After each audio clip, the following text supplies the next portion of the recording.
पुढील आसन आहे सर्वांगासन. संपूर्ण शरीराला या ठिकाणी व्यायाम मिळतो. शरीराच्या सर्व अंगांना व्यायाम मिळतो, म्हणून या आसनाला सर्वांगासन असं म्हटलेलं आहे.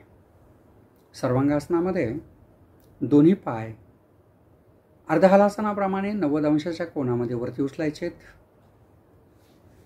हलासनाप्रमाणे पाय डोक्याच्या पाठीमागे जाऊ द्यायचेत.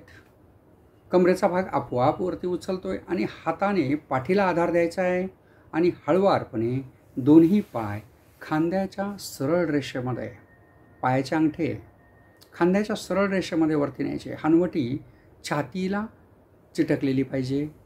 सर्वांगासन अतिशय सुंदर असं हे आसन आहे. शरीराच्या सर्व अंगांना व्यायाम मिळतो, म्हणून या आसनाला सर्वांगासन असं म्हटलेलं आहे.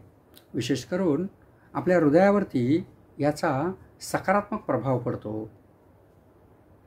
म्हणून या आसनाला अतिशय जास्त महत्त्व प्राप्त झालेलं आहे. ब्लड सर्क्युलेशन हृदयाच्या बाजूला आपोआप होते, हृदय न्यूट्रल होतंय.